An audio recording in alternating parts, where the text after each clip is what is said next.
You're able to hear me properly?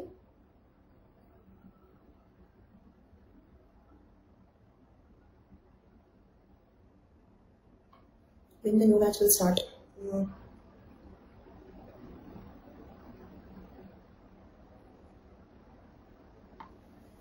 If it is related to a previous class, ask it at the end. Okay, if it is related to yesterday, day before yesterday's class, you can ask it now. No need, Deependra. I will be starting a new batch very soon, so it is difficult to follow in this batch. You can continue with the next batch. Abhija, where is your doubt? Fundamental number is 82 for humans. Why only we decreased to 10? Okay, can anybody else answer this? Okay, I told you that the fundamental number in human beings is 82. Why the number is decreased by 10? Why it is not 92? Deepu, yes, you can ask. Chromosome check of egocentric, acrocentric. Yeah, Saurabh gave the answer already. Manish, if you are writing in 2022, then there is no need of attending the recorded classes. I'll be starting with a new batch of anthropology soon. Okay? So, Deepu, you can wait for the new batch. Manish, you can wait for the new batch. I'll be starting in the month of June. Why should we decrease 20? It is not that our wish that we decrease something. We just count how many arms we can locate in the microscope. Amija, this is not some number that we are fixing. We observe in the microscope, we count how many arms are visible. So the visible arms are 82. So it's not based on the logic, it is based on counting. Okay? Got it, Amija? Yes, it is now better to prepare for optional. So keeping the same point in view, I'll be launching a new batch soon. Okay? So, can we move on now? Let us check the syllabus once as we always do.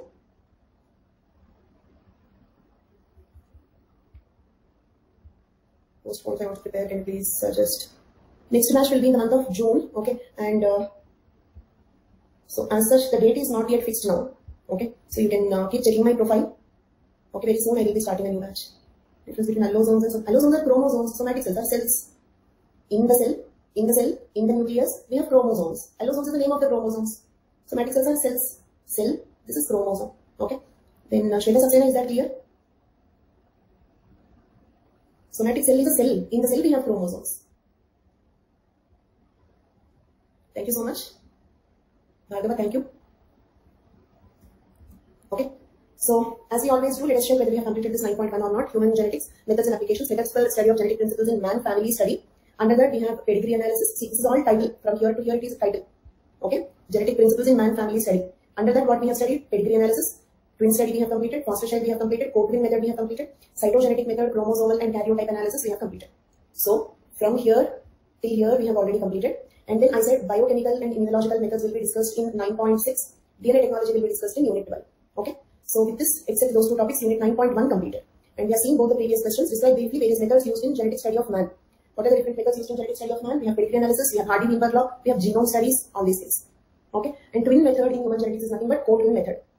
Okay, and here, okay, write down one point related to the structure. Focus on co-twin method. Co-twin method, rearing studies, and that concordance discordance studies. This is what you have to focus. Got it?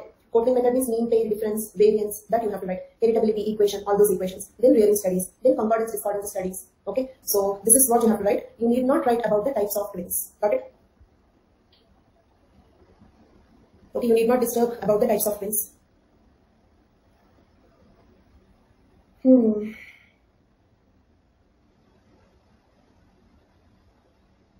Next batch I'm starting soon, Deepu, that is what I know. I will be starting the new batch soon and I still did not fix a date and a time. So once I fix, I will let you know. Okay? And now it is a time to prepare for optional because prelims is postponed. You need not get confused about that. Because till now already I think you must have prepared a little bit for the prelims. So you can take a little break from the prelims preparation, focus on optional because after the prelims you will not have sufficient time. Okay. And coming to my next batch, date and time are not yet fixed. Okay. Sugar, nitrogen based phosphate makes a nucleic acid. No, that makes a nucleotide. Chain of nucleotides will make a nucleic acid. Shweta, is that clear? Okay. So other students, did you get the structure of twin method in human genetics? You need not write the types of twins. Now we are moving on to the next topic, that is genetic markers. 9.6 genetic markers. Okay. And see, in our batch, okay, unit 4 is not completed. Do you remember? Unit 4 is not completed. And then unit 10 also, in the new schedule that they have given also, for unit 10 there are only some maximum 2 classes will be allotted. That will not be sufficient. So if I have to continue with this schedule, unit 10 also cannot be completed. So as I will be soon starting a new batch, is it okay if you attend these 2 units in the new batch? Probably the timing will be 11 o'clock. If not possible, you can even attend the recorded one. so that we can continue with Unit 9 a little more leisurely. Okay, we need not rush to complete Unit 10 also before the theories begin. Fine, let us do that. Unit 4 and Unit 10, I will let you know in the new batch when the topics will come, then you can attend them. Okay, I'll let you know here. Fine. So, now let us move on to the next topic, genetic markers. Okay, in the syllabus it is given as study of age, sex and population variation using genetic markers. Let us first understand what is a genetic marker.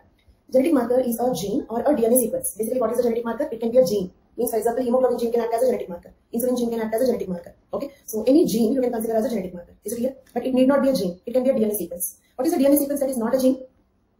What you call a DNA sequence? It is not a gene. Junk DNA. So it can be a junk DNA also, DNA sequence. Then, with known location, means what? There is a clause here. Any gene, any junk DNA, any sequence, I mean to say any sequence, let it be functional or non-functional, some sequence. Okay, then, but there is a condition for it. We should know the location of that gene on a chromosome, isn't it? Means we should know on which chromosome is it and where it is. Then only we count it as a genetic marker. Clear? And we use genetic marker to identify individuals or species. We use genetic markers to identify individuals or species. From this definition, I will ask you 3 questions. I want everybody to answer, please. Okay. First question: can a gene be a genetic marker? Okay. Can a sequence of junk DNA? Who said no? Somebody said no. Buzz up. Why do you think it is no? In the definition, it is clearly written that. Okay. Thank you so much. That it is a mistake. Right. Very good. Thank you. Can a sequence of junk DNA also be a genetic marker? Then, what is the condition for it? Can we call all genes or all junk DNA as genetic markers? There is a condition clause. What is that clause? We should know the location of that sequence. Very good. Then, what is the use actually? Why are we studying about genetic markers? What is the use? Why are we studying about genetic markers? To identify individuals or species. To identify individuals or species. Okay.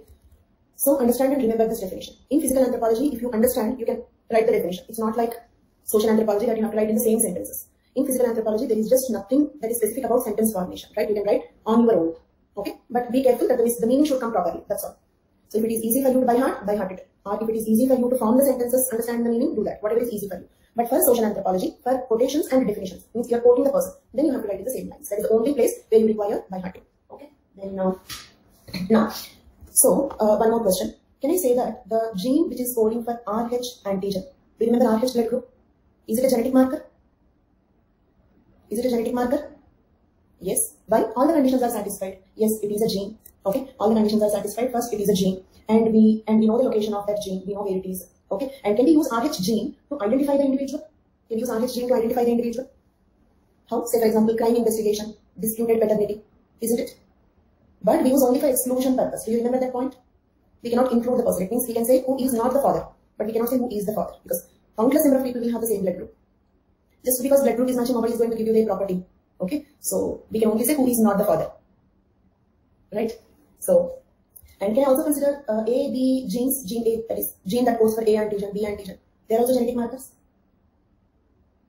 And what about DNA testing? DNA testing, okay, in disputed paternity and forensic cases, I told you that we can only eliminate, like in your multiple choice, this is not the answer, this is not the answer, that is elimination. Okay, but fixing the answer is not possible. Then how do we fix the answer? By DNA testing, isn't it? So in DNA testing, the sequences that we use in DNA testing, okay, DNA testing means what? We match the DNA sequence. But of course, in DNA testing, we don't compare the whole DNA. We compare them with respect to certain sequences. Got it? For example, to know whether a particular man is the father or not, or to know whether a particular man is a criminal or not. We are not comparing. For example, how we do that? In a crime scene, we got some sample, and we have taken some sample from the suspect. These two we match, right? If they match 100%, then we say the suspect is the criminal. This is what we do. But between these two, we don't match the whole DNA. We don't match all their 23 chromosomes. We compare them with respect to certain sequences. So those sequences are also genetic markers, right? So this is about genetic markers. Then, genetic markers are used for what all purposes? For studying disease-causing genes, that is lethal gene distribution in different individuals or populations. Do you agree with the first point? Are the lethal genes distributed differently in different populations? Can you give some examples? What is the disease studied in that Amish migration? Good afternoon, Ram Narayan. So what is that disease studied in Amish migration? In inbreeding we have seen. No, not Huntington. Ellis-Van-Creveld syndrome. Do you remember that? Same way, achromatopsia also. Achromatopsia and some like among Arya-Vaishyas also. Okay, then revise it once. Among Arya-Vaishyas also I said that they are getting some reaction when we give anesthesia. Do you remember? So in different geographic places, different castes or different populations, different diseases are more common, isn't it? So lethal genes distribution is different in individuals or populations. Got it? In founder effect, I told you Amish people migrated to Pennsylvania. They didn't mate with the people there. Okay, they remained isolated because of that Ellis-Van-Creveld syndrome increased in them. Could you recollect now? Feeling like heard somewhere? Okay, fine. So then we also use, it means we also use them for age and sex variations. Age and sex variations. It means what? Certain genetic markers, if you observe the syllabus here, certain genetic markers show difference in age. Got it? Means what? With age they change. With age they change. Means they are more common in certain age groups. And some are more common in sex. Certain genetic markers are more common in different sexes. Means, for example, X-linked dominant diseases are more common in the females. X-linked recessive diseases are more common in the males. Do you remember? So that can be an example for sex variation.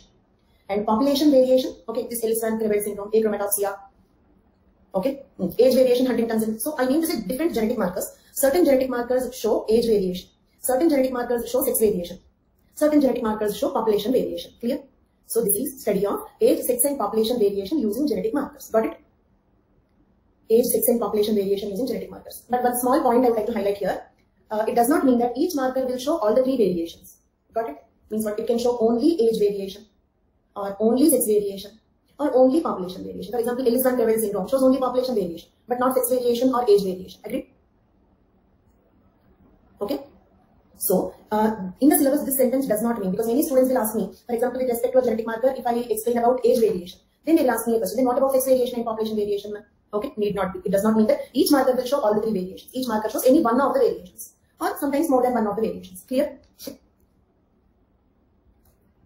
Okay, but actually you have to add one more thing also, age, sex and population variation. There is another word, individual variation. Individual variation means what? Each individual can be different. Okay, not only a population or a sex. Every individual. Do you remember HLA typing? We used the word, but I did not explain what it is. HLA typing. No two human beings will have same HLA typing. First, just remember this point. No two human beings will have same HLA typing. Each individual is different. Then it is showing individual variation, isn't it? Then it cannot show sex variation, age variation, population variation. It shows individual variation. Got it? So add one more point: age, sex, population, and individual variation. And individual variation. Then, for studying age, sex, and population variation, variation is polymorphism, isn't it? Next course time and date is not fixed, but in the month of June. Okay, Mansi Jain in the month of June. So please check my profile in the month of June once, then you get some idea. Or probably you can check after 1 week, because I will launch in the course then. For identification of individuals, review genetic markers for the identification of individuals. RH, ABO, DNA testing, disputed paternity forensic cases, right? So for identification of individuals, some genetic markers show sex variation, some show age variation, some others show population variation. Clear? It does not mean that each marker shows all the types of variation. So this is how the genetic markers are used. So as of now, we just understood what are genetic markers and how they are used. Why are we studying about them? And the first genetic marker we are studying is RH blood group system. Population variation can be ethnic groups or racial groups or geographic groups. Geographic groups, anything, any population. So the first marker that we are discussing is RH blood group system. RH blood group system is, and we discussed about RH blood group system earlier, but not completely. There are many points in RH blood group system that we have to discuss. That we will complete now. Okay? You know basically what is RH. Now we are seeing the details of that. The RH blood group system is a system for classifying the blood groups according to the presence or absence of RH antigen, often called RH factor, on the cell membranes of red blood cells, isn't it? On RBC, if you have RH antigen positive. On the cell membrane of RBC, if it is absent, then negative, right? Next, the designation RH is derived from rhesus monkey. You know these 2 points. Next, the blood group system, RH blood group system, was discovered in 1940 by Carl Landsteiner and A.S. Wiener. Who discovered this system? Landsteiner and Wiener. Okay. Then, since the time, a number of distinct RH antigens have been identified. Here comes the new points. First 2 points are familiar to you. This is a new point. This I am explaining. Till now, okay, we considered RH as a single antigen, right? Till now, we considered RH as a single antigen. But this is wrong. Okay, wrong means this is when we study the RH superficially. Okay, wrong means that is in usage. Of course, we study like that only, but that is not completely correct. It's not a single antigen. Okay, in the RH system, there are many antigens. There are many antigens. Okay, then many means how many antigens we have? Currently, 61 antigens have been identified. Got it? How many antigens? The one that we are describing as a single antigen. We have been saying RH antigen present, positive, RH antigen absent, negative. So, but that is not a single antigen. 61 antigens. Okay, and 61 are also, observe the sentence here, currently 61 antigens have been described, means maybe there can be more. This is 61 that we know. Maybe there can be more. So, many antigens means what? Actually, 61 identified. 61 identified. Okay, then among the 61, 3 antigens are more important. 3 antigens are more important. They are C, D, E. Got it? Antigens named C, D, E are relatively more important. Then you ask me, why are they more important? Okay, because they are present in higher concentration on RBC. Are you understanding? They are present in higher concentration on RBC. What is the significance if they are present in a higher concentration? If they are present in a higher concentration with little amount of blood transfusion also, they can cause reaction. Is it clear? little, maybe 10 ml blood is given, still they will cause reaction. But if an antigen is present in a smaller concentration, very less, then maybe half liter blood is transfused, there won't be a reaction. Why? Because the concentration is very less. What is the last point? The last point I'm still explaining. Till now we have been thinking that RH is a single antigen, but that is wrong. There are total 61 antigens. Okay, that too, this is not total. This is the number of antigens that we know as of now. Out of them, 3 are more important. And why are they important? Because they are in higher concentration. Higher concentration, so what? If they are in a higher concentration, then with little amount of blood transfusion also, they cause reaction. Okay? So we have to surely check whether that antigen is matching or not. Means, for example, if I have C in my body, then only C should be given to me. Isn't it? For example, let us suppose donor blood is having C antigen. Then when you can give it to me? Okay? Or let us take like this, recipient blood is having C antigen. Recipient blood is having C antigen. So then when you can give it to me? Only if the donor blood is also having C antigen. Okay? Means the donor and recipient should match. Otherwise, with little amount of blood transfusion also, they cause serious reaction. So on that basis, C, D, E are more important. And out of them, D is the most important. D is the most important. Got it? Okay, now answer these questions. Is RH a single antigen? Is RH a single antigen? Then how many are there? How many are there? Very good. Then out of them, what are the important antigens? C, D, E are important. Why are they important? Because we like them or because they look beautiful. Why are they important? Present in higher concentration. Okay. If any antigen is in higher concentration, then matching it is very important during transfusion. Because if it is not matched, then it can cause a serious reaction. If it is in a small concentration, even if it is not matching, it will not cause a serious reaction. Right? That is why they are important. Then what is the most important one? Most important one? D. Very good. Then I said that initially we have seen that there is a single antigen, then I said it is wrong. So why do you think I might have said something that is wrong to you? If it is totally wrong, why usually we study like that? So it means it is only a simplification, but it is not wrong as such. Then which one do you think that single RH antigen that we were speaking about? Exactly. D is that one single RH. It means when we don't go into all these, every time it is not possible to discuss all these details for all the topics. So when we study superficially, okay, for some genetic transfusion, for some blood transfusion or something, when we have to study erythroblastosis fetans, do you require all these points to understand erythroblastosis fetans? It will rather complicate the topic, right? So there we have to speak about some single antigen. So what is that one single antigen? D antigen. That is the reason why in the blood testing kit also you will have 3 bottles. Okay, you will have 3 bottles, and on the 3 bottles it is written like anti-A, anti-A, anti-B, anti-D, anti-sera. Anti-sera. Anti-sera means what? Serum having antibodies. Got it? Anti-sera. So when you put 1 drop of the blood and we add anti-A, anti-sera, if it reacts, it means the person is A blood group. Got it? Then you add anti-B, anti-sera to 1 drop of the blood. I have taken 1 drop of the blood on a slide. Then I have added anti-B, anti-sera. There is reaction. So what blood group it is? But you forgot that it also reacted with A. It reacted with A, it reacted with B. So the blood group is AB. Fine. It also reacted with anti-D. Anti-D also coagulated the blood. So the blood group is exactly. Not ABD. Avnija. There is nothing but, did you hear anything like ABD blood group? AB positive. We have only 8 blood groups. Right? Among them what it is? AB positive. D present means RH is present. RH is present means positive. Okay, the blood group is AB positive. So that is how we do. Right? Then. So, Carl Landsteiner and A.S. Wiener, since the time a number of distinct antigens have been identified. But the first and the most common one is called RHD. It causes the most severe immune reaction when the RH positive blood is transfused to the RH negative person, or when RH negative mother carries RH positive baby. Okay, so here I have explained why D is more important, because it causes the most severe reaction. When it will cause most severe reaction, positive blood is given to negative people, or if a negative mother is carrying positive baby, erythroblastosis fetalis. Okay, do you remember erythroblastosis fetalis? There. In such exposures, RH negative person's immune system produces antibodies for RH antigen. They will attack the foreign red blood cells having RH antigen, causing them to clump together or agglutinate. The resulting hemolysis or destruction of red blood cells causes serious illness or sometimes death. Understood? Why incompatible blood should not be given? Because the recipient's antibody will fight with the donor's antigen and it results in clumping together or agglutination. Okay, not clotting. We should not call it as clotting. Clotting occurs every day in your body. A small cut, within 2 minutes clotting will occur, but agglutination will occur only when incompatible blood is given to you. Okay, so don't call it as clotting. That is called clumping together or agglutination. Okay, so and because of that, it will also lead to hemolysis, means what the RBCs will break down and the person can even die. Okay, so that is what happens then. This paragraph I already explained. Total 61, out of them 3 are important. Okay, agglutination means just like when you squeeze some lemon in the milk, what happens with curdling? The blood becomes like that. Okay, then if the individuals have RHD on their RBC, irrespective of the presence or absence of the other RH group antigens, the blood group can be determined as RH positive. Understood? Means if D is present, remaining all are absent, then also we call it as RH positive. Then, okay, I will ask you, from this point I will ask you a few questions. Look at here. See, this is an RBC. Imagine it is having 1, 2, 3, 4, 5, 6, 7. Okay, imagine all these cap-like structures are antigens. Okay, I cannot draw all the 61. Let us suppose 60 antigens present. 60 antigens are present on the RBC. B antigen is absent. There are total 61, right? 60 RH antigens present. 60 RH antigens are present. Why negative? Only D is missing, right? 60 RH antigens are present. So positive or negative? So my trick worked on 1%. 1% changed the answer. Negative only. Don't get confused. I will try to confuse you. Don't fall into my trick. So negative only. Point is, okay, whether you have the remaining antigens or not. If B is present, it is positive only. Positive blood group. Very good. Very good. Thank you so much. Fine. Then, let us suppose this RBC, and what are the RBCs? Where we have RBCs in our blood. On this RBC, 60 antigens are absent. Only one RH antigen is present. Only one RH antigen, that is B antigen is present. So the blood group is positive. Okay, very good. Blood group is positive. Then, if you want me to keep this, I will draw once again, don't worry. Now, I'll ask you one more question. This is positive blood group, right? Okay. Then I'll ask you another question. Look at here. D is absent, so it is negative. I'm sorry. D is absent, so it is negative blood group. Right? Now look at here. Okay, now look at here. And what is this RBC? If the RBC are like this, it means all 61 are absent. So what blood group is it?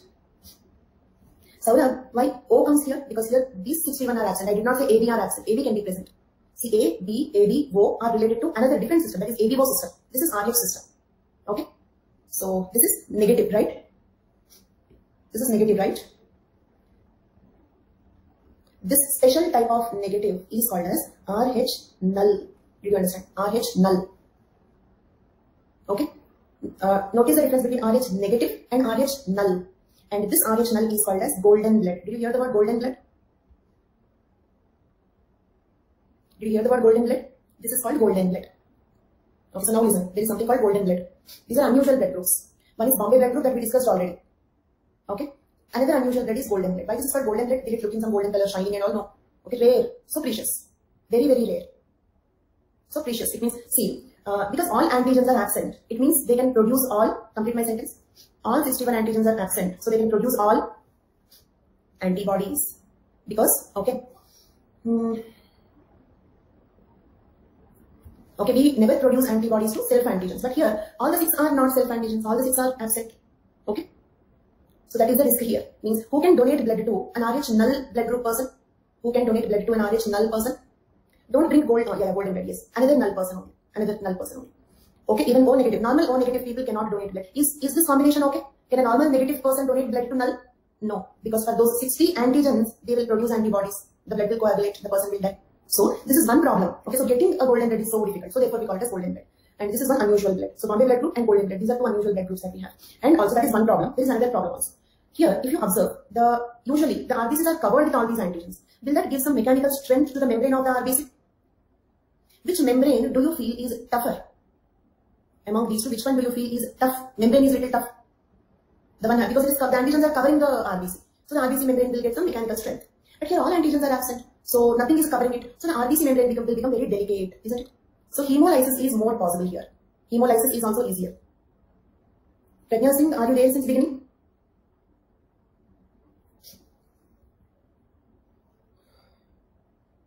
Oh, no problem, I didn't explain it today. It was explained in the previous classes.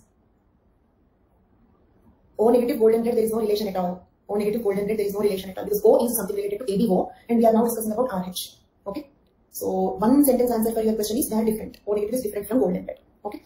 So, these are the problems with golden blood. So, if individuals have RH beyond their RBC, irrespective of the presence or absence of the other RH group antigens, the blood group can be determined as RH positive. Okay? And absence of RH gives RH negative phenotype. The others are much less frequently encountered or are rarely clinically significant. Okay? Other antigens are not clinically significant. Famous golden blood discovered. See here, place is not Bombay blood group. I told you Bombay because the blood group is named after the place of the discovery. Otherwise, for every point, you need not know where it is discovered, right? Okay? You don't need that data. Okay, even if I give also. How do we remember all those points? For Bombay blood group, that is, I told, just like that I told, because the blood group is named after the place of discovery. Otherwise, place of discovery is not important in general. Okay? And in fact, I don't know where golden blood is discovered. Okay, that's a better answer, I feel. Okay. So, coming to this one. Okay, fine. We understood this. Now let us see. RH haplotype notations. RH haplotype notations. You have to understand this word haplotype a little more carefully. Because again, we discussed about haplotypes in our HLA also. Okay. So we mentioned about HLA that we have to study now. So in that also we use the word haplotype. Haplotype means what? Look at here. First understand it. Haplotype is half haplotype is half of a genotype. Can I say? No, I explained haploid. That is different. I didn't explain haplotype. Haploid is half the number of ploids. No connection at all. Okay. A haploid need not be half of diploid, dear. It can be half of tetraploid also. Half of whatever total number of ploids you have. So they are totally different. We are not speaking about haploid. Haplotype. Okay. Haplotype. See, same prefixes, same suffixes will keep coming. Okay. And that is what makes our learning easy also, because we need not remember so many new terms. So now what do you mean by haplotype? Okay. Look at here. Haplotype means, okay, draw this if you want. On a chromosome, I told you that 3 antigens are important, right? So let us suppose they are D, C, E are located like this. Got it? I said 3 antigens are important. And their genes are present in the D, C, E order, not C, D, E order. This is locus position, right? The loci order is like this, not C, D, E. Okay? Let us suppose on other chromosome you have D, C, E. Okay? D, C, E. Right? So, can I say this complete thing is genotype? Genotype with respect to 3 genes. Isn't it? Genotype we call it as. If you remember capital D, small t, what are the genotypes? Like that, this is also genotype with respect to 3 genes. Right? Now look at here. Now look at here all of you carefully. Then if I take only one of this, then it is called haplotype. Understood? One set, then it is called haplotype. Okay? And we get one haplotype from them. And what is the difference between haplotype and haploid? Haploid will have, okay, I'm writing in blue color here. Haploid. Haploid means 23 chromosomes, isn't it? Whereas this haplotype, it is not even one chromosome. It is only 3 genes, 1 copy each. After all, 3 genes, 1 copy each. Haploid is 23 chromosomes. This is not even one chromosome. On one chromosome, 1 copy of some 3 genes. Okay, haplotype, haploid, which is a bigger word. With this, I can sense whether you understood or not. Wonderful, you understood it. And I understood that. Very good. Okay, so with that, I hope you got haplotype. Okay, and now we get one haplotype from mother, one haplotype from father. These two will make the genotype, isn't it? And we will not be studying about all the 61 antigens. We will be studying about these 3 antigens. Okay, earlier we studied only about D. Now we are studying about these 3. Okay, then this is Fisher and Ray's system. Okay, and this is RH haplotype notations. Means what are the different haplotypes possible? Haplotype once more. Look at the diagram. Okay, haplotype is half of the genotype. Let us suppose we are speaking about 3 genes D, C, E. So on one chromosome, let us assume you have capital D, capital C, capital E. Chandni, okay, listen very carefully. On one copy, we get 2 chromosomes, right? On one copy, we have capital D, capital C, capital E. On the other copy, we have small d, small c, small e. This D, D, C, C, E, E together. Okay, look at this flower bracket. From here till here. This complete thing is called genotype. Genotype with respect to how many genes? 3 genes. Then, now look at the red color circle. If I take only the genetic composition present on one chromosome, on one copy, half of the genotype, then it is called haplotype. And we get one haplotype from mother, one haplotype from the father. And those who are determined to complete the syllabus in this batch itself, okay, have a little more determination and very quickly complete the recorded classes, please. Then, so, sequences D, C, E, or can be placed. No, they cannot be placed randomly because loci are fixed. Loci are fixed. This is not something that I have written in the order I liked. This is the order which they are present on the chromosome. Okay. Now, so now let us see. These are different haplotypes possible because look at here. Is there a rule? Answer this question, all of you. Is there a rule that one chromosome you should have all caps? Is there a rule that it should be capital D, capital C, capital E on one chromosome? So probably it can be capital D, capital C, capital E also. Is it possible? Capital D, capital C, small e also possible. Then look at here. This is the first one that we have written, isn't it? And this is this one, the one that is circled in the red color, right? So for your clarity, I have drawn it in the form of diagram, but actually in textbooks it will be like this. In textbooks they will give like a table like this. They will not draw like this. Okay. So this is the one that is the second haplotype. Now, this is the one that I have shown here, isn't it? Then same way, is it also possible that on one chromosome you can also have capital D, small t, small e? Okay. So finally, totally 8 different haplotypes are possible, and this is nothing but different permutations and combinations, isn't it? Okay, means now let us do one thing. Let us write them. Let us write them. Look at here. Capital D, capital C, capital E. Okay. Next possibility is capital D. Let us keep the first 2 constant. Change the third one. So with capital D, capital C, all combinations are completed. And one small instruction. In between 2 seconds, your concentration is diverted. You cannot understand this. You will comfortably ask me to repeat. So complete concentration, please. Okay. So now let us change the second letter also. Okay, because with capital C, all combinations are completed. Capital D, small c, capital E. Right? Capital D, small c, small e. Clear? And how am I? DCE order is fixed. But in the DCE, what will be fixed? Loci are fixed, isn't it? You can have any allele in that locus. Agreed? You can have any allele. You can have small d, you can have capital D. That is not fixed. Loci position is fixed. So DCE fixed, but you can have any allele in the DCE position. So next two combinations are same 4 combinations with small d, right? Because with capital D, all combinations are complete. And how am I writing it? Not genetics, not biology, just permutations and combinations. With 3 letters, what are the different combinations possible? That's all. So can you all write this on your own? So because with the capital D, all combinations are completed. Same 4 combinations will come with small d also. Small d, capital C, capital E, small d, capital C, small e, small d, small c, capital E, small d, small c, small e. Clear? Okay. If you write them in an order, then it will be easy for you to write. Means first keep the 2 letters constant, change the 3rd one, then change the 2nd one, then change the 1st one. So writing will be easy if you follow this order. In the table, I'm not sure that this order is followed. Okay. In the table, mostly this order is not exactly followed. Okay. But the same 8 haplotypes I have given. Same 8 haplotypes. Probably the order is little different. And this is Fisher and Ray's system of naming them. Okay. Fisher and Ray are the 2 scientists. They named them like this. They studied them in the form of haplotypes. Clear? And Wiener. We remember Lance Wiener and Wiener identified RH. The same Wiener gave another naming to it. He called capital D, small c, small e as R0. Did you understand what is R0? This haplotype is named as R0. Clear? This is nothing different. This haplotype is named as R0. Capital D, capital C, small e. This is named as R1. This is named as R2. This is RZ. R subscript Z. Okay? You have to write them as subscripts. Next. This one, write it as small r. Small correction, please. No, there is a small logic. Okay, if you observe the first 4 are positive, isn't it? So capital R. The next 4 are negative.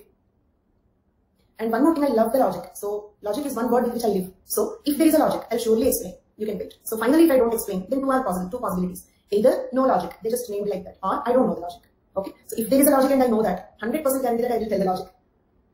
Okay. So first 4 are positive, next 4 are negative blood groups. Right? Means in all the cases where you have the D capital, because capital D will give D antigen, isn't it? Small d cannot produce a D antigen. If D antigen is present, then only they are positive. So that is, and 1, 2, 3 probably to differentiate them. Capital R to show that it is positive. Okay, R0, R1, R2, RZ to differentiate them. Next, one thing that you have to change is this is not capital R, this is small r. Then R prime, R double prime, R subscript Y. These are the Wiener nomenclature. Nomenclature means naming it. Then these are all positive, these are all negative. Clear? Is this table clear now? So there are total 8 haplotypes possible. Among this, any one will come from the mother, the other will come from the father, isn't it? Then let us suppose your mother gave this haplotype to you, your father gave this haplotype to you, to the person. Then what will be his blood group? I repeat the question. These are the total 8 haplotypes possible. I asked you blood group Aryan, not genotype. Moreover, okay, how it will be capital D, capital C, small e, both are coming, right? They have both of them. I did not ask you to choose one of them. Mother is giving that, father is giving this. So what will be the blood group finally? Positive blood group or negative blood group? Aryan? Very good. Why? Ignore C and E to make it simple. Okay, if you check D, then it is capital D, small d. Dominant allele will express. So therefore, it will produce a D antigen, therefore it is positive. That is how the blood group is determined. So can we move on? Now RH null is also clear. Fine. Now you know everything about RH blood group. Erythroblastosis fetalis, inheritance, genetics, blood transfusion, RH null. Okay, every aspect of RH is clear to you. Then, so in the 9.6, the second one they have given is ABO. Okay, but about ABO, comparatively, we did most of it already. Okay, about unlike RH, there is a lot of content that we discussed today, but ABO is not like that. Mostly you know everything about ABO. Okay, even bonded blood group, all such things also we discussed. Here, okay, then next you may, okay, look at this point. Only 43 people were found to have RH null phenotype, making it golden blood. Why is this golden blood? Because till now in the world, only 43 people having that blood group were identified. But of course, this need not be the total number. It means what? Let us suppose if you do the blood group testing in the laboratory, do you think the blood group testing will tell you that it is RH null? No, the report comes with RH negative only, because they check only D. Others are not tested, isn't it? I told you what are the 3 bottles they will have, A, B, D. So, for example, I'm RH negative. Okay, I'm B negative blood group. This is something I sometimes worry about because it's a rare blood group also. Okay, of course not very rare, but one of the rare blood groups. So, who knows? Maybe I'm thinking that I'm RH negative. Maybe who knows I'm RH null? Do you understand my point? Luckily, should not be. So, 43 people in the world were identified to be RH null. Next, the occurrence of RH positive and RH negative factors in different populations have racial significance. Right? In some racial groups, positive is more common. Okay, the proportions of positive and negative people is different. For example, among Mongoloids, RH negative is very rare. It occurs in 0.5 to 1.5% people. Did you understand? Among Mongoloids, RH negative is very rare. But among whites, white means what? Caucasoid. The frequency is comparatively high, 15% are negative. High does not mean higher than positive. It will never be higher than positive. Why? Because capital D is also positive, capital D small d is also positive, isn't it? Only small d is negative. So negative blood group is no doubt rare when compared to positive. But how rare it is? Okay, very rare in Mongoloids, comparatively common in Caucasoids. Okay, among Negroes, the RH factor appears in 5 to 8% of the population, in between in Negroids. So RH shows population variation. Agreed? I told you that each genetic marker should show some variation, age variation or sex. Okay, now let us check. Will RH show any, answer a few questions. Will RH show any age variation? I mean, will you, for example, you are born as RH negative. After 20 years, will you become RH positive? No, so it will not show age variation. Is it something like women are more RH positive, men are more RH negative? It has nothing to do with sex of the person because these genes are not on sex chromosomes. Okay, so individual variation, it means can you identify, it means is it unique so that every individual is different? Is it so unique that every, 85% people are the same or 99% people are the same, positive? So can I say that RH is a genetic marker, but it cannot show age, sex and individual variation, and it can show population variation. It can show population variation. It can be used to identify an individual, but only elimination purpose. Next, ABO. Okay, this one is the the distribution chart.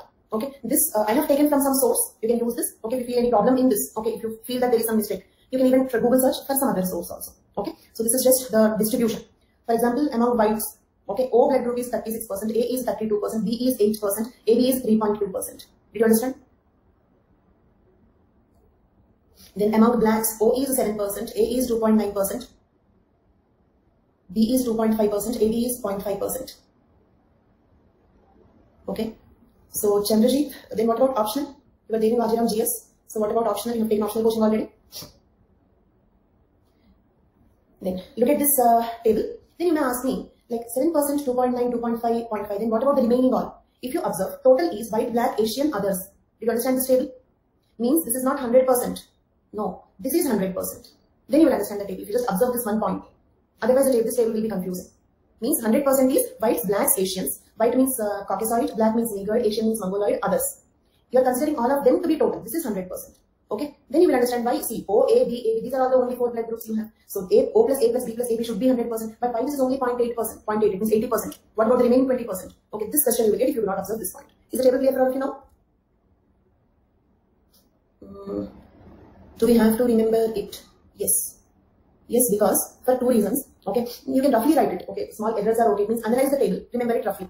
Instead of 36, if you write 34, 35, no problem. Something like that. For 2 reasons it is important because here we are studying the population variation. Okay, second one, do you remember next unit we are discussing is 9.5. 9.5 is races. So there we have a topic called the racial differences. Is it we have to study the difference between white, black, Asian. Then also this point will be useful. So if you remember it, it will be useful in 2 different places. There is a random distribution, Narayan, that is because of the differences in gene frequencies. Indians will come into Asians, that is Mongoloid category. Okay, but you need not exactly remember kind of 32.2, okay, that values, because these data will be based on a sample study. If the sample you have taken is different, it means do you think they have taken the blood group of every individual in the world population? Not possible, right? Okay, so if the sample is different, the values can slightly vary. So don't worry, you need not remember like with 0.1, 0.2 accuracy. Analyze which is more common in which population, that you have to remember. Then, ABO shows population variation, agreed? Just like RH. No sex variation, no age variation, no individual variation. In what variation it shows? Sex variation. Blood groups are considered as good genetic markers. Why I have given this paragraph? Look at here. Look at this paragraph. Why do you think I have given this paragraph and why do you think I have highlighted it? Okay, look at here. There is a previous question here. Look at these questions. RH blood group. Can you write answer on this question now? And are you feeling confident? At least some around 100 questions you might have discussed as of now. And for most of those questions, the answer is there in the notes. But notes is not a guide. Means, like, say for example, in the market, there are some books which are question to answer format. I don't believe in that. Because that is something like guide all-in-one that we have done in our schools. That will not work out for UPSC. Okay, what you will do if a new question comes. So, this is a proper note, means in the order of the subject logic you will have. But I made sure that you will have answer for all the previous questions. Okay. So, this is like a proper full-length subject notes. But it will have answer for all the previous questions. Then, what are genetic markers and what is their usefulness? Do you have a direct answer in the notes? In the order. Genetic markers used for what? Okay. Next, why are blood groups considered as good genetic markers? Why are blood groups considered as good genetic markers? Illustrate with examples. For this reason, I have given this paragraph.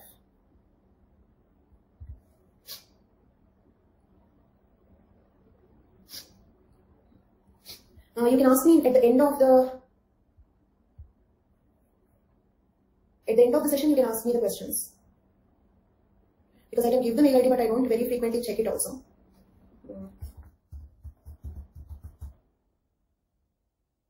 As of now, you can ask the questions at the end of the class. So Chandrajit, are you in this batch right now? Are you attending the classes in this batch? Because not a very familiar name here. It's there since beginning. If you're not there since beginning, consider the next batch also. Fine. So now coming to this. What was the question that I raised? Why blood groups are good genetic markers? Isn't it? Why blood groups are good genetic markers? For that, this paragraph. Blood groups are considered as good genetic markers as blood group antigens are present in high concentration on RBC. And blood group of individuals can be easily tested. Okay? Why blood groups are good genetic markers? Because easily tested. If you have to do DNA testing, time taking, costly. But if you have to do the blood testing, do you know within 1 second, I can tell you your blood group. 1 second time, we can find out the blood group. Got it? Maximum within few seconds. Easily detectable. So we can use as a screening test. Okay? In disputed paternity and forensic cases, use it as screening test. Okay? If it is ruled out, then we leave it, story over. But if there is a positive, if he can be the father, then only we go for a DNA test, right? So that is one factor which makes it a good genetic marker. Therefore, blood group testing can be used as a screening test in disputed paternity forensic investigation and can also be used in studying the racial differences. These reasons will make blood groups a good genetic marker. Okay? Then illustrate with examples means you can write some examples. Like say for example, mother is A group. Okay. Mother is AB group. Father is O group. Okay. And the child can be A group or B group. Cannot be AB or O group. Understood? So like this you can give examples. And you can do the clause that you want. This is one clause that I have taken. So I hope you can answer this question also. So you can answer 1 and 3, right? Then what do you understand by immunogenetics? Explain with suitable examples not yet covered. Remember the question. We are now discussing it. We are going to discuss this one. Remember the question. What are immunogenetics? Explain with suitable examples. Why not O? For what it is why not O? Okay, Ramnarayan, I got it. Previous class. Ramnarayan, once again, please, I beg you, first complete recorded classes. Okay, it's my humble request to you. Please don't mind. Okay, because for every question that you ask, okay, the answer is there, but in a previous class. Okay, so please quickly complete the recorded classes. Daily attend 2-3 classes.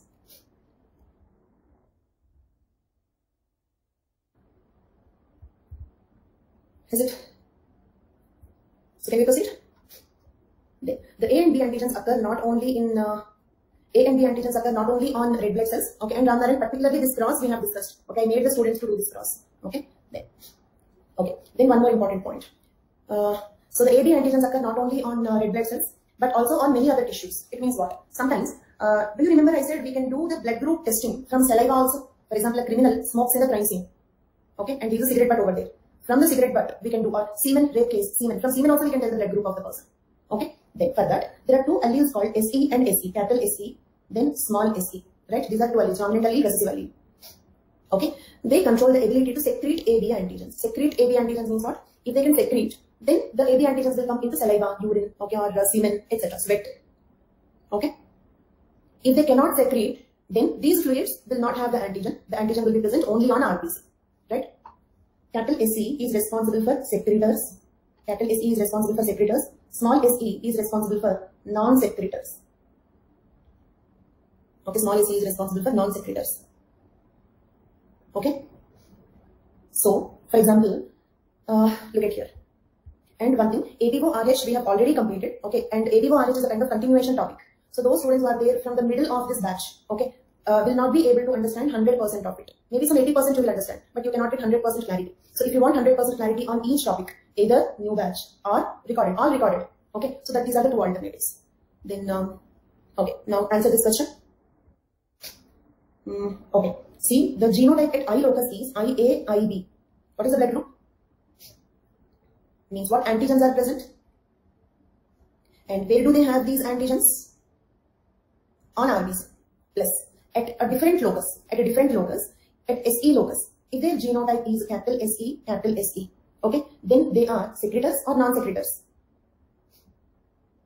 Secretors. So, they have A and B antigens in, okay, see, of course they will have AB antigens on RBC, plus they also have them in saliva, semen, okay, sweat, etc. Got it? Means a secretor will secrete, okay, the same antigens as they have on RBC. Is it? For example, if an A group person is a secretor, which antigen will be secreted in saliva? Secretion means kind of releasing it. Okay. If a B group person is a secretor, then he will secrete B antigen. If an O group person is a secretor, none of it. So even if he is a secretor, he cannot secrete, because to secrete there is no antigen there. Okay. And this secretion is only related to AB, not related to RH. Okay. This is related to only ABO system. I hope you must have understood ABO system is different. RH system is different. And confusion possible because we club them. It means the 8 blood groups that we have, we got them by combining those two. A positive, A negative, like that. Okay. So, luckily, a criminal, his semen is there in the crime scene, a rape case, semen is present, but luckily he is a non-secretor. Can we do the blood group testing from semen sample? So, escaped luckily, isn't it? And majority are secretors or non-secretors? Secretors. Because that is a dominant allele. Dominant allele is responsible for secretor capability. Okay, and that's all that is there in this paragraph. 2 alleles control the ability to secrete AB antigens. Remember, this is not related to RH. Okay, secrete AB antigens, that's all. The gene for secretion ability is SE. It is dominant over SE, that is non-secretor. These alleles are independent of ABO blood group, isn't it? Are these alleles independent of ABO blood group? What do you mean by that? It means A group person, B group person, AB, O, any blood group person can become either secretor or non-secretor, right? So blood group has nothing to do with, okay, it means like what is the genotype at I locus has nothing to do with what is the genotype at S locus. Got it? If an individual is secretor, his blood group can be determined even from saliva, sweat, urine, etc. This fact plays a very important role in forensic investigations. This is one point that we did not discuss earlier. So ABO completed. ABO RH completed. Now we have to discuss about HLA. Okay, let us see about HLA. If you want, write down a few points. This is basically called NHC. NHC means major histocompatibility. Major histocompatibility complex. Major histocompatibility complex. In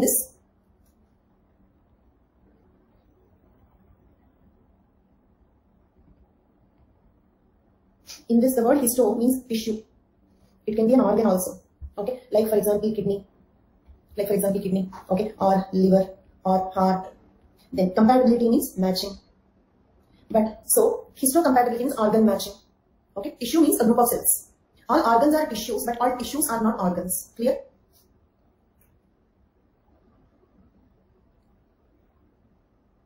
All organs are tissues because each organ is a group of cells, but all tissues are not organs. Can you name one tissue which is not an organ? Very, very popular. Any one tissue which is not an organ?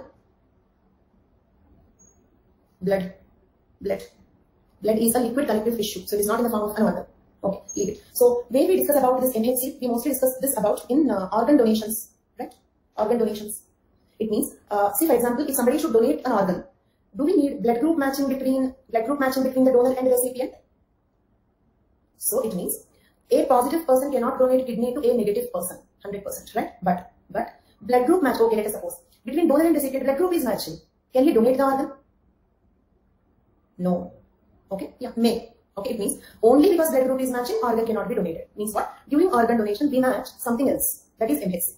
During organ donation, we match ABO RH, plus we also match, okay, something else. That something else is MHC. So we call it as major histocompatibility complex because this determines whether the foreign tissue will be matching in our body or not.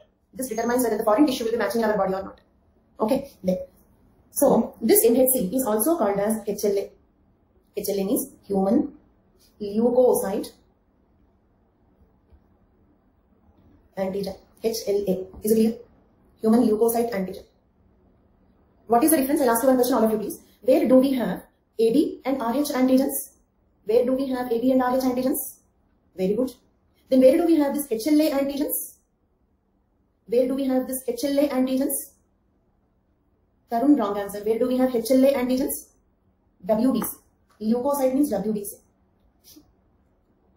Okay. So therefore they are called human leukocyte antigens. It means when we do the organ matching, we match the ABO and RH, but plus we also match some antigens which are present on leukocytes, they are called human leukocyte antigens. And what is NHC and HLA link? HLA is nothing but, look at here, HLA is nothing but the MHC of humans. Do you understand? Means we have MHC in rat also, cat also, okay, bat also, right? Humans also. But in humans if you have it, then we call it as HLA. No mother or father will not match MHC, they can match only 50%. They can match only 50%.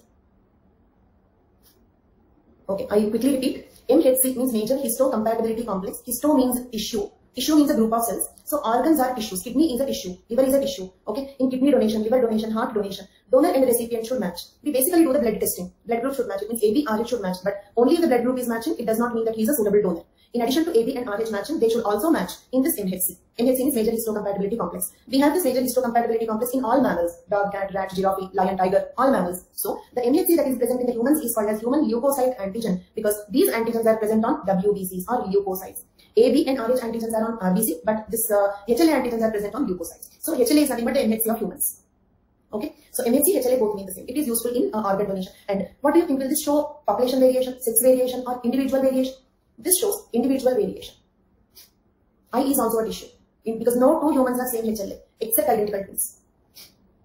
No two humans have the same HLA. So this shows individual variation. So as I told you, each marker can help in studying either age variation or sex variation or individual variation. Can we move on? So HLA are the proteins that are located on the surface of white blood cells and other tissues of the body. Remember, not only WBCs, other tissues of the body. In every tissue we have it. In every tissue we have it. Okay? Means we don't have them in RBC. Remaining all places we have it. Then, in humans, HLA complex coding for MHC proteins are located on short arm of the 6th chromosome. Where are these genes located? Short arm of 6th chromosome, right? And genes are clustered in regions, namely MHC region 1, 2, 3.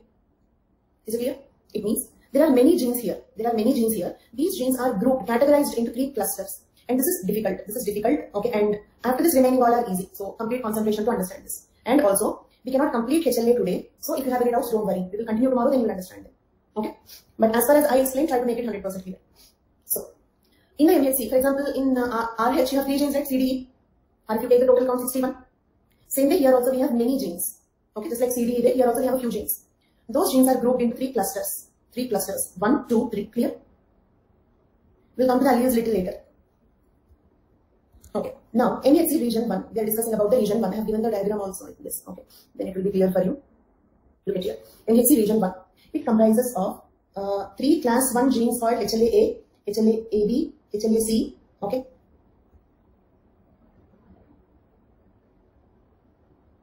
Got it? Region 1 contains HLA-A, HLA-AB, HLA-C. 3 genes coding for HLA-A, HLA-AB, HLA-C proteins respectively. HLA-A gene produces HLA-A protein. These proteins are nothing but antigens. These proteins are nothing but antigens. AB, A, AB, C. A, AB, C. MHC class 1 proteins are present on surface of all nucleated cells, present the antigen to CD8 plus T cells. Okay, I'll explain the meaning of this. This is interesting if you understand. Do you remember I said that we don't produce antibodies to the self-antigens? We don't produce antibodies to the self-antigens, but for that, how does, listen to this question carefully, how does the immune system know which is self, which is foreign? Do you understand? Memory is one word that you heard during COVID pandemic, right? But this has nothing to do with memory. Okay, so how do the immune system know, okay, that these are self-antigens? So, every cell, listen to this carefully, this is interesting. Every cell should show to the immune system that these are all my antigens, so please don't disturb them. Do you understand? Like attendance, yes, present. Every cell in our body, okay, should kind of advertise. Okay, it means what? See, look at here. This is my antigen. Don't disturb it. Got it? Then the immune system will not disturb them. Okay? Then, see for example, imagine this pen is antigen. My cell. Imagine I'm a liver cell. Okay? And this is one antigen. I have to show this to the immune system. Otherwise, the immune system will think that I'm foreign. So, look at here, I'm showing that antigen to it. Okay? So, that antigen is presented in some structure. My hand. The pen is antigen. Then what is my hand? That hand is MHC class 1 protein. Did you understand? MHC class 1 protein. See, let us suppose, look at here, this is a liver cell. Self. Okay. Then look at here, this is MHC class 1. Okay. Then this is a self antigen. Did you get the concept now? So like this, each and every cell in our body is showing, first of all, take attendance. These are all, this is our group, our antigens. They will not be disturbed. So in addition to these antigens, if a new antigen comes, that will be recognized as foreign. Okay. Then, and during this COVID pandemic itself, you might have heard about T cells also. And I think we discussed about B cells, T cells earlier. No, right? We have 2 types of cells. B cells, they produce antibodies. B cells produce antibodies. Okay.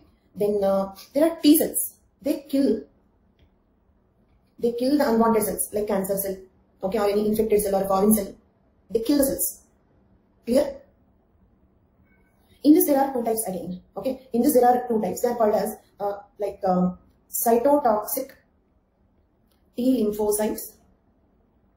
Cytotoxic T lymphocytes. Okay. Then we have T helper cells. T helper cells. Are you following? Cytotoxic means what? Okay, it means they are killer cells, isn't it? Toxic means poisonous. They are poisonous. It means exactly they are not poisonous. What they do is they directly eat away. Okay, they will engulf the cell and eat it away. Did you hear about phagocytosis? Phagocytosis means cell eating. Okay, one cell will absorb the other cell and it will digest it completely, degrade it. Okay, So these cytotoxic T lymphocytes will eat away the unwanted cells, right? So they are killer cells. But for all these killer cells, we have to show like this, your body cell only, so you should not kill me. Got it? So that is the purpose of MHC class 1. That is the purpose of MHC class 1. Okay? They show the self antigens to the killer cells and tell them not to kill. Read the sentence now. MHC class 1 proteins are present on the surface of all nucleated cells and they present the antigens CD8 plus T cells. These are nothing but that cytotoxic T lymphocytes. Okay, means those are nothing but those killer cells, right? Next, we have MHC2 region. MHC2 region comprises of 3 important genes, namely DP, DQ, DR, encoding DP, DQ, DR proteins respectively. These are MHC class 2 proteins, isn't it? Name of another T cell, T helper cell. I told you, T helper cells. These are called CD8 plus T cells. These are called CD4 plus T cells. Okay, T helper cells are called CD4 plus. Plus means having it. Why they are called CD8 plus? Because they have some structure called CD8 on them. So they are named as CD8 plus cells. Same the helper cells will have something called CD4 on them. So they are called CD4 plus cells. Okay. So B cells and T cells are 2 important. I repeat the story once again, listen carefully. B cells, T cells are 2 important cells of our immune system. B cells produce antibodies, whereas the T cells will directly eat away the unwanted cells. But in the T cells we have 2 types, cytotoxic T lymphocytes. They are killer cells. They are also called as CD8 plus T cells because they have a structure called CD8 on them. And the other type of T cells are called T helper cells. They won't kill, but they help the killer cells as a strength. So they have a structure called CD4 on them. So they are called CD4 plus T cells. Clear till now? Yes. Okay. So will they eat away corona infected cells? Anil Kumar is asking, can the CD8 plus T cells eat away the coronavirus infected cells? Yes. Yes. Okay. Because it is the coronavirus antigen which is presented. But uninfected cells cannot be killed because uninfected cells will present the self antigen. If you present self antigen, yes, I know you. Okay, I have seen you somewhere, so I will not kill you. Clear? Fine. So, this MHC class 2 proteins are located on the surface of antigen presenting cells, presenting the antigen to CD4 plus T cells. Okay, presenting the antigen to CD4 plus T cells. Then, this is little lengthy. I will continue this in our next class. Okay. Remember what we have discussed till now. You can ask me if you have any doubts. From this point, it means I did not tell you much about CD4 plus T cells. With this, I will continue tomorrow. And I'll give you a small recap also, don't worry. So, if the immediate previous point is not 100% clear, don't worry. So, have any doubts? One question here, Manish. Switching my optional to anthropology, how many months will be sufficient? From last 2 months. So, Manish Gautam, I have seen your questions. I don't know whether you are still here or not. Okay. So, yes, okay. So, first thing is, anthropology course will take 4.5 months to 5 months, along with preparation. Means you will learn everything in the class itself. After the class with a half-an-hour revision every day, you will be able to complete your preparation also. Along with preparation and attending the classes will take around 5 months. Then anthropology is still a good optional. Okay, yes, the marks decreased over a period of the last 2 years, but even after the decrease, anthro marks are higher than other optionals. Means earlier they used to give some 360, 350 like that. Okay, now even if it becomes 330, 320, still that is a very high marks, which is never possible with some optionals like geography, history, okay, political science. Okay, so even after the marks are reduced, still anthropology is a scoring optional and it will continue to be because the topic is technical in nature. So they have a limited chance to cut the marks if you write the answer correctly. This is all technical content. If you write it correctly, they have to give you the marks. This is something like that. Okay, so you can surely choose this, no problem. Preparing for 2022, should I watch recording session? New batch will be Moji. Are you still there? Moji, are you still there? Very good, thank you. So, 2 options. Either I will be starting a new batch in the month of June, but date and time are not fixed. Mostly the timing will be 11 o'clock in the morning, and date maybe approximately mid-June. So, either wait for the new batch or attend all recorded classes because it's already around 60 classes completed. Lot of content. So, each point that we discuss at this moment will have some connectivity with the previous point. So, it will be very inconvenient if you join from the middle. So, either attend all recorded classes, no problem, because I will be answering all the questions that you get. Okay, so or wait for the next batch. Some suggestion related to fast handwriting. Just practice. State pieces. Syllabus is same, mostly the same. Suraj. Okay, antibodies are not produced for self-antigens, but I'm not able to understand. This is why I'm trying to understand which one donate to which group. If you explain us.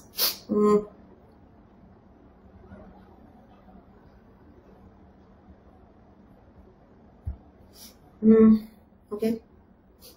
Which one can donate to which one means you are speaking about blood donation or organ donation? Suraj, the question is very complicated. Will it be good time to start in mid-June? Right now, there is no good time because everything is haphazard.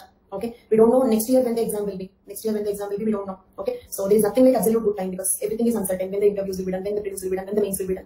But because the prelims is in the month of October, so most of the syllabus will be completed if we start in the month of June. Okay, even if you are writing this prelims, still, if your option is not completed till now, okay, then if you are writing for 2022, it's a wonderful time to start. This is the time to start. If you June is the time to start.